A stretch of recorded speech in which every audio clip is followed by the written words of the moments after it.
Karibu tena katika channel yetu ya Elimika. Katika video hii tutakuonyesha baadhi ya nafasi za kazi zilizotangazwa na Serikali ya Mapinduzi ya Zanzibar, Tume ya Utumishi ya Serikali. Tangazo hili limetolewa tarehe 20 Februari 2026. Tangazo la nafasi za kazi kama tunavyoona hapo,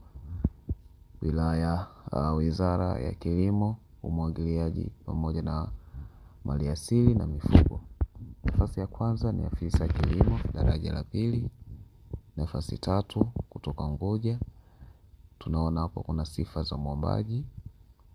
Sifa ya kwanza, mwombaji awe ni Mzanzibari mwenye umri usiozidi miaka 46, na pia awe amehitimu shahada ya kwanza katika fani ya kilimo, mjumuisho au uzalishaji wa mazao au sayansi ya kilimo au ugani kutoka katika chuo kinachotambulika na Serikali ya Mapinduzi Zanzibar.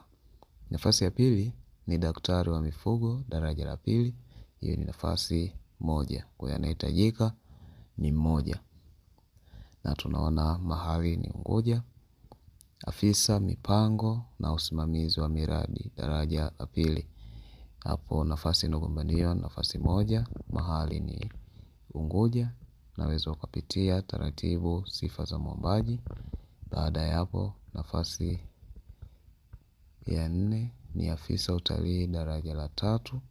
Nafasi inagombaniwa ni moja, Unguja. Afisa masoko daraja la pili, nafasi inagombaniwa ni moja. Afisa uzalishaji mifugo daraja la pili, nafasi 2 zinazogombaniwa kutoka Unguja.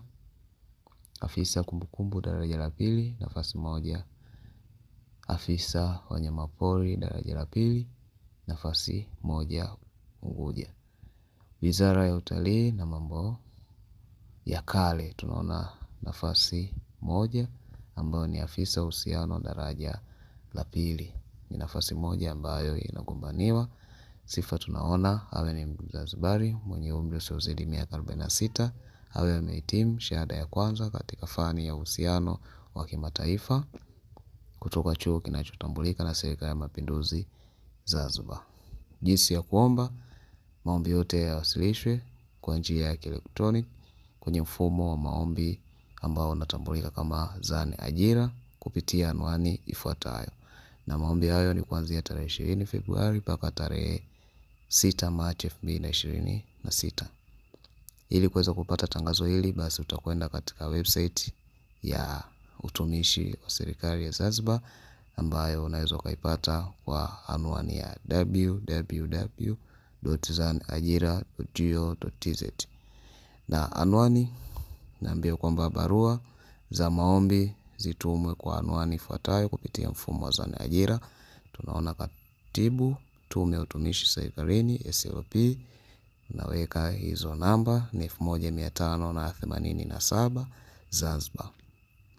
Pia mwombaji anatakiwa kuainisha nafasi ya kazi anayoomba.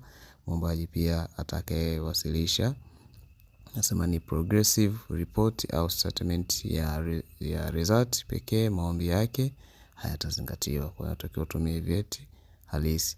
Kwa msaada wa kitaalamu, basi wasiliana na Tume ya Utumishi Serikalini kupitia simu namba 0773101012.